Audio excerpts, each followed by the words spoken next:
दुनिया की सबसे बड़ी निजी सैटेलाइट कंपनी स्पेसएक्स चलाने वाले एलॉन मस्क अब दुनिया में एक नई जंग की वजह बन सकते हैं। इस बात का साफ संकेत मिलने लगा है कि बहुत तेजी से दुनिया अब स्पेस वॉर की तरफ बढ़ रही है। यहां तक कि खुद एलॉन मस्क को भी उनकी जान पर खतरा महसूस हो रहा है। रूस की तरफ से उन्हें खुली धमकी तक दे दी गई और साफ कहा गया कि एलॉन मस्क अब अंजाम भुगतने के लिए तैयार रहें। ये चेतावनी इसलिए बहुत बड़ी है क्योंकि रूस की फौज के जख्मों पर नमक छिड़कने वाली जानकारी सामने आई है। पूर्वी यूक्रेन में अपने हजारों फौजियों को खोने वाली रूस की सेना को कुछ ऐसा पता चला कि उसके होश उड़ गए। पता चला कि यूक्रेन को मदद न समुद्र से मिल रही थी न ही जमीन से। जिस आसमान में रूस के सबसे खतरनाक फाइटर जेट चक्कर लगा रहे थे, वही आसमान यूक्रेन की मदद कर रहा था। हजारों किलोमीटर ऊंचाई से एलॉन मस्क के सैटेलाइट यूक्रेन के मसीहा बने हुए थे, जिन्हें ना तो रूस की फौज देख सकती थी और न ही उनसे आ रहे सिग्नल जैम किए जा सकते थे। जबकि पूर्वी यूक्रेन के जिन शहरों को रूस की फौज ने घेरा, उनका इंटरनेट पूरी तरह से ठप कर दिया गया था। मतलब ये कि यूक्रेन के शहरों को जब रूस अपनी मुट्ठी में बंद कर रहा था, तब मस्क यूक्रेन के सबसे बड़े मददगार बन रहे थे। ये खबर रूस को एक ऐसे शख्स ने दी जो पुतिन के सबसे करीबी लोगों में एक है, रूस की स्पेस एजेंसी के डायरेक्टर जनरल दिमित्री रोगोजिन। दावा है कि यूक्रेन की फौज के कमांडर को मारियापुल ऑपरेशन के वक्त गिरफ्तार किया गया था।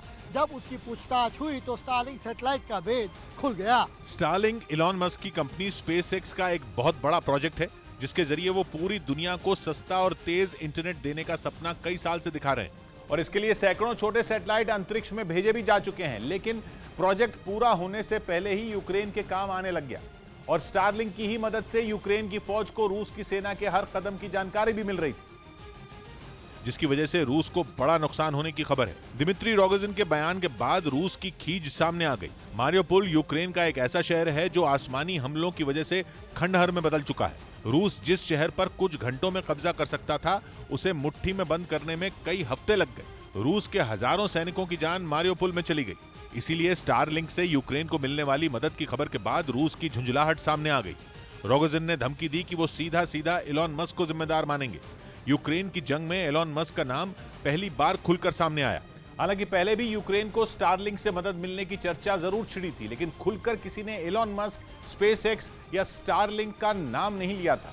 लेकिन इस बार तो रूस की स्पेस एजेंसी के डायरेक्टर जनरल ने ही मस्क पर हमला बोल दिया, क्योंकि खबर यह है कि एलॉन मस्क की कंपनी स्पेसएक्स का अमेरिका पूरी तरह जंग में इस्तेमाल कर रहा है। एलॉन मस्क के जिस स्टारलिंक प्रोजेक्ट पर हंगामा मचा है, उसके जरिए वो पूरी दुनिया को सस्ता ब्रॉडबैंड इंटरनेट देना चाहते हैं।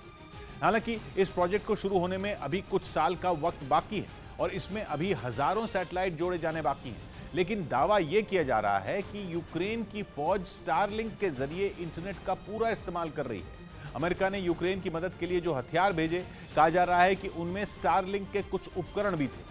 ऐसे उपकरण जिनकी मदद से स्टारलिंक की सैटेलाइट से कनेक्शन जोड़ा जा सके और इंटरनेट इस्तेमाल किया जा सके। मतलब ऐसा इंटरनेट जिसके बारे में कोई सोच भी नहीं सकता और जिसके नेटवर्क को कोई रोक नहीं सकता। सीधा सैटेलाइट से यूक्रेन की फौज को इंटरनेट मिल रहा था। और खबर तो यह है कि केवल इंटरनेट ही नहीं मिल रहा था, बल्कि सैटेलाइट से सटीक तस्वीरें भी यूक्रेन की फौज को दी जा रही थीं। इससे पहले मॉस्को जहाज के डूबने में भी मस्क की भूमिका होने की खबरें सामने आई थीं। कुछ जगहों पर ऐसा दावा किया गया था कि मस्क के सैटेलाइट की मदद से यूक्रेन को मॉस्को की बिल्कुल सटीक जानकारी मिल गई थी। जंग में मारे गए रूस के कई कमांडरों की लोकेशन भी यूक्रेन को इसी तकनीक से मिलने का दावा किया जा चुका है। अब तो अनुमान जताया जा रहा है कि कीव में रूस को मिली नाकामी की वजह भी मस्क हो सकते हैं। यही वजह है कि रूस के निशाने पर यह सैटेलाइट नहीं बल्कि एलॉन मस्क आ गए। यहां तक कि रूस का दोस्त चीन भी सावधान हो गया। चीन ने भी कह दिया कि स्टारलिंक के सैटेलाइट से होशियार रहने की जरूरत है। मतलब यह कि स्टारलिंक प्रोजेक्ट जो अभी शुरू भी नहीं हुआ, वो दुनिया की महाशक्तियों के लिए टारगेट बन गया। लेकिन यह बहुत बड़ी स्पेस वॉर की शुरुआत हो सकती है, क्योंकि अंतरिक्ष में रूस भी कम ताकतवर नहीं है और उसे खतरों से निपटना अच्छी तरह से आता है। अंतरिक्ष में मौजूद किसी भी सैटेलाइट को निशाना बनाने की तकनीक दुनिया के सिर्फ 4 देशों के पास है। इनमें एक रूस भी है, जिसने अगर इस तकनीक का इस्तेमाल किया तो वर्ल्ड वॉर से पहले स्पेस वॉर छिड़ जाएगी। इस तकनीक को कहा जाता है एसैट, मतलब एंटी सैटेलाइट। एलॉन मस्क की कंपनी को सबक सिखाने के लिए रूस ने अगर एसैट का इस्तेमाल किया तो तबाही के नए चैप्टर की शुरुआत होगी। अमेरिका भी रूस को जवाब देने से पीछे नहीं हटेगा। अंतरिक्ष में इतनी बड़ी जंग छिड़ेगी कि उसकी चपेट में पूरी दुनिया आ जाएगी। रूस से मस्क को मिली चेतावनी के बाद मस्क ने तो अपनी जान का खतरा बता दिया, लेकिन जरूरी नहीं कि खतरा एलॉन मस्क पर हो। मुमकिन है कि रूस स्टारलिंक को टारगेट बनाने की तैयारी में लगा हो। स्पेसएक्स एक अमेरिकी कंपनी है जो अमेरिका से लाइसेंस लेकर ही सैटेलाइट अंतरिक्ष में भेजती है। अगर हमला मस्क के सैटेलाइट पर भी हुआ तो वो हमला अमेरिका पर ही होगा। साफ है कि जमीन पर नेटो या अमेरिका से रूस की फौज के भिड़ने में भले ही वक्त हो, लेकिन स्पेस वॉर दुनिया के सिर पर मंडराती दिखने लगी है।